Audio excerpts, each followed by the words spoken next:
Hello and welcome back to the channel. This week we're with our Operations Director Matt and we'll be discussing everything on the importance of having a skilled workforce in the manufacturing sector. But before we begin, we want to highlight a resource for you. We've compiled insights on all the things that you need to choose the right manufacturing partner.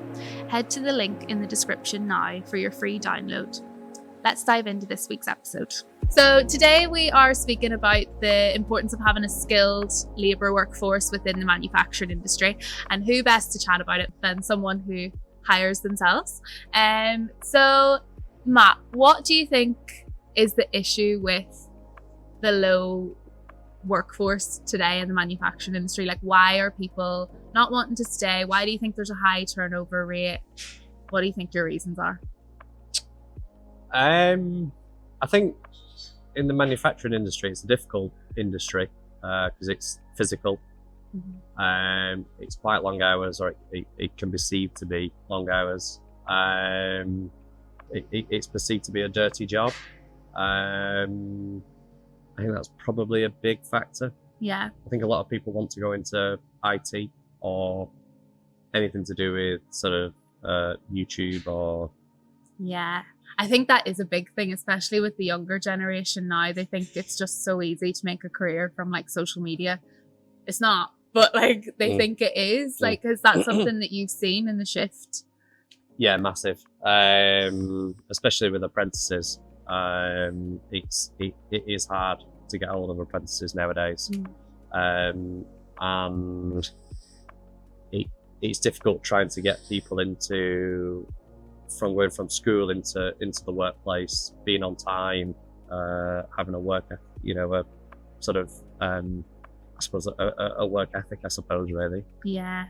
And I wonder, like, is it like a generational shift, or do you notice people from, say, like older people as opposed to younger people starting out in the manufacturing sector initially, or? Yeah, I think, yeah, it's interesting. I think it probably is a generational thing. Like I said, in the fact that, a lot of young people nowadays want to be YouTubers or TikTokers or, and I suppose they don't want to work in the sort of manufacturing industry. Having said that, we've got Josh, who's worked for, who works for us, who's young. And he obviously works on the shop floor. So yeah, it is difficult. Yeah, it is. And just speaking of Josh, what's his like career aspirations, or? I mean, initially he wanted a job. That was his first aspiration. As most people do. Well, yeah, absolutely. Yeah. But I mean, he's only been here with us for sort of 3 months. So once we sort of go through his 6-month probation, then we'll sit down with him and talk about his progression. I think his big thing is into the cab shop and into the machine, so we can actually learn a trade. Okay. Yeah, because I think I read a stat, and it was apparently voluntary turnover in 2021 or 2022. I can't right mind. It was 30% within the manufacturing industry, which is actually really high. And then another one said that over 90% of people in the manufacturing industry are ready to switch jobs at any time. Like, they're just ready to go. And obviously that's quite worrying from like an employer. But an employer's point of view as well, because obviously if you've got such a high turnover, there's all the costs that are associated with that as well. And then obviously that can impact productivity because you're having to train up new people and get them up to speed. How have you, well, we have actually quite a good like staff retention rate, but how would that impact a business, say, if that was something that would happen at Red? It would be difficult. It would obviously impact quality, no doubt, as well with high staff turnover, and ultimately impact customers. I think one of the things that we do why we keep hold of employees, colleagues, is the space that they're working in. So we always make sure that it's a nice environment. In the winter, it's a warm environment. So with the heaters, you know, and obviously we've just done the canteen up, so that makes it a nice environment. Yeah. The sort of flexi start and the flexi finish time, so the, you know, they can sort of not choose their hours, but they can, you know, sort of choose their hours to a degree, if that makes sense, with the flexi start and flexi finish. And then also with the sort of bonus scheme and recognition that we give to the staff.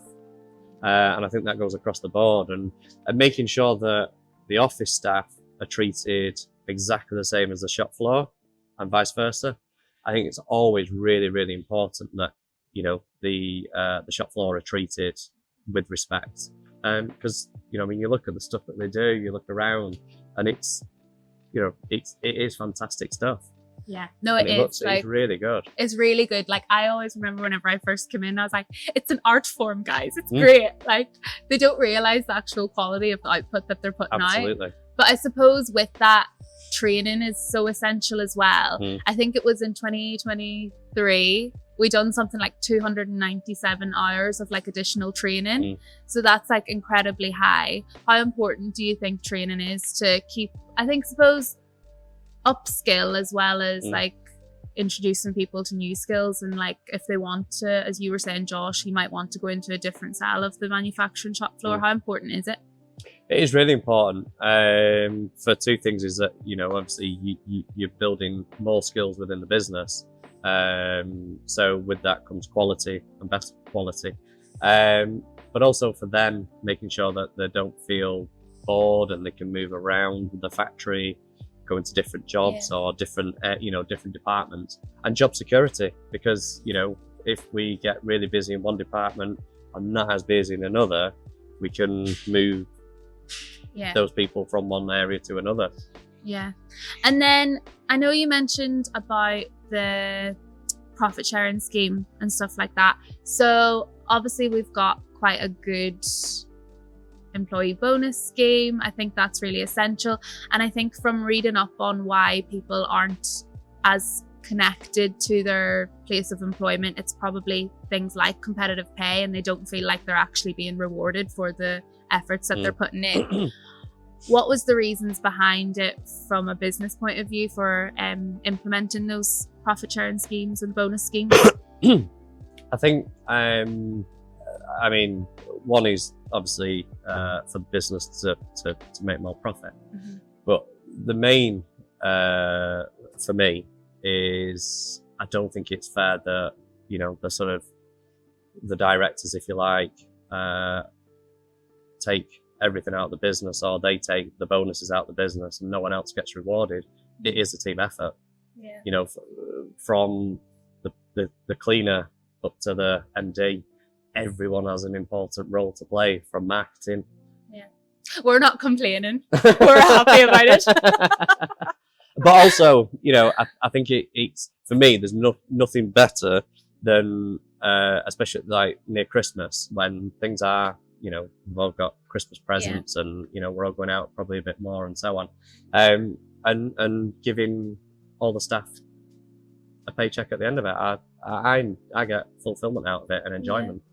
No, that's good. And I think that's something that's probably quite unheard of. And even if there is good schemes in place, it's not necessarily a profit sharing, it's more bonus led. And obviously we've got both. But I think it's quite humbling for you guys as well, because you are actually transparent and open about it. And I think that's a thing that seems to keep people in the loop about the business. So in what ways do you do that? So we obviously do the quarterly presentations that we do to everyone in the business. We do memos, obviously send emails, and just general chat. So, you know, like today I was sat in the canteen having my lunch and sat there with the guys on the shop floor and the office staff, and, you know, just having a general chat. And you know, I think that's important though, because it's like you need that shared sense of purpose, and you kind of, everyone understands the why of the business. And I think that's really important, so everyone has this common goal to work towards, and I suppose they get fulfillment out of that, knowing that there is a purpose behind what they're doing as well. Absolutely. Yeah. And that's the thing is, it's making sure that, you know, we're all going for that sort of we're all trying to aim for the top. Yeah. And the reason we're all aiming for the top is because we're all getting something out of it, not just a select few or a person. Yeah. You know, we're all gaining from it. Yeah. And then obviously you're on the Oldham Economy Board. Yep. So I know we've had chats and discussions about your meetings with them and kind of how you are going to engage the younger generation. What has been the conversations just for everyone else's? So we're in Oldham College and Oldham Sixth Form College are part of the board as well. Okay. So yeah, it's quite interesting really. It's at the early stages of how we're going to sort of get businesses and colleges and schools together to how we can make them, the younger generation, more work ready, if you like. So yeah, hopefully in the next sort of number of months, hopefully by the end of summer, we'll have that all. Yeah, there's a plan in place. That's exciting, because I think the scary thing is like if these jobs don't be filled, there's gonna be a whole gap in the market, and it's like, what do we do then? It's like a whole industry will potentially collapse. Like, absolutely. And the thing is, we need manufacturing. Yeah. You know, as in the UK, sadly, manufacturing is and has been declining for many years, and it's something that we need to reinvest back into, especially in, you know, you look at the Oldham area, particularly, and Oldham is predominantly manufacturing. Yeah. And I think it is probably regional based, but you know, Oldham, we need to be looking at how we can support the manufacturing companies through apprentices. Yeah. And then just on like apprentices and stuff like that, I know you were saying it's a little bit hard to find apprentices coming in, but even things like work experience, because I know we've had work experience students in the past, and it can be quite hard to get them actually involved in the shop floor. So how hard is it? Like, what rules and things are in place? It is really difficult, in the fact that, you know, because of protection, because they are children, you know, they're not allowed in the CNC, so they're not allowed in this room, they're not allowed in the cab shop. In the room at all? Really? Yeah. Even past the safe zones? No, can't go past this line at all.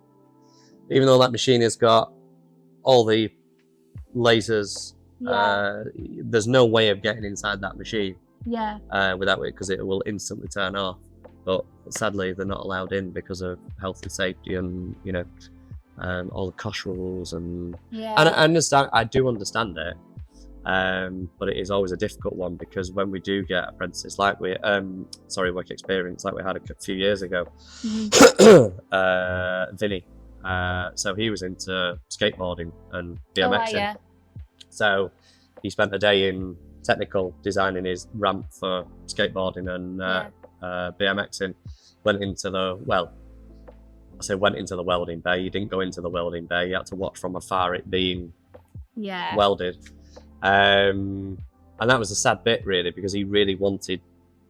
And that's the thing, to get involved. You're stuck in a catch-22 then. Like, you're trying to get these kids engaged with the work, but then you're stuck then because you actually can't. So it's like they're never going to actually experience it unless they get into that role, and they're apprehensive of doing that without the actual experience. And that's what's really difficult. I mean, you look at all the departments that we've got, and the only one that they can actually work freely is assembly and packaging. Yeah. So they're not allowed in any other department to work freely on their own as a supervisor, sorry. But they're not allowed in those departments. So the welding bay, the powder coating, the wet spray, machine shop. They're not allowed to use tools. Yeah. So what ways do you think that there are to get around that, if any, or do you think things need to change? Or yes. He's trying to remain politically correct. Impartial. I think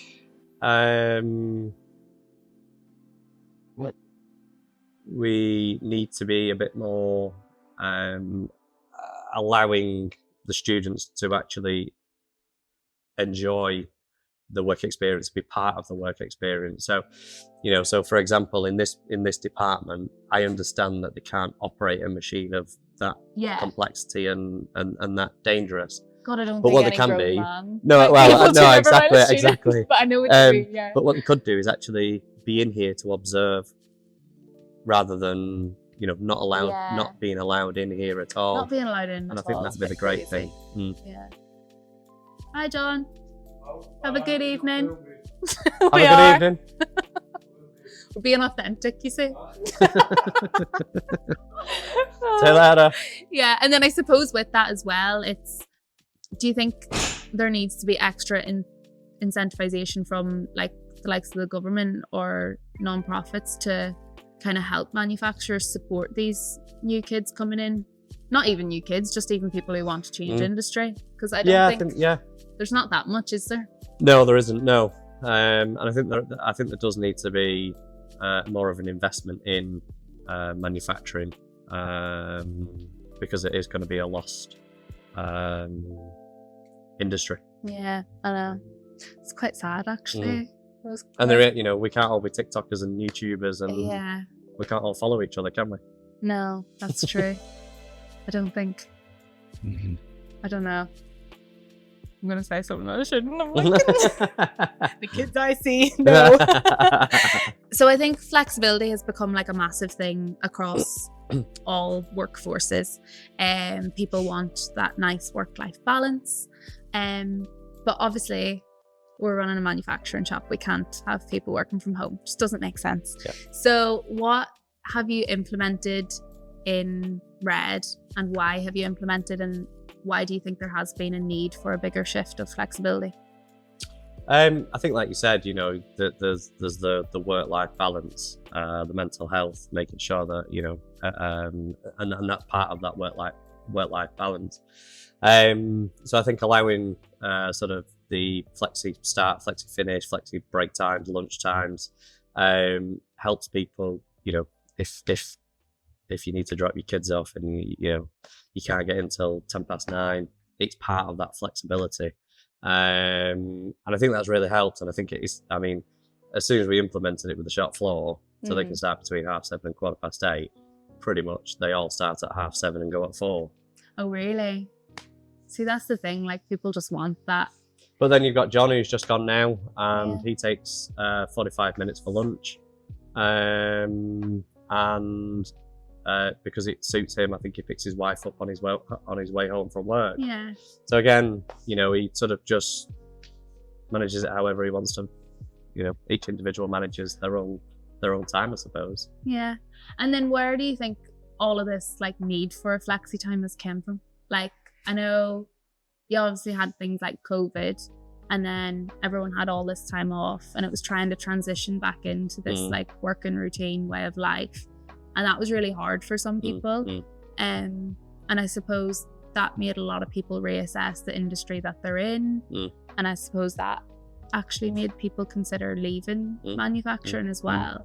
Would you agree? Yeah, so I think, we've got a couple of new employees who have started with us. And one of the main factors with both of them is that they had an hour travelling time each way. And they were just sat on the motorway, and I think that can be a factor,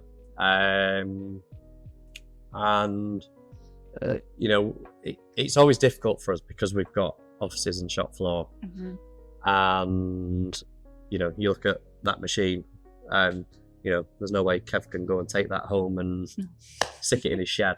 I think he'd love to, though. Well, he probably would. Yeah.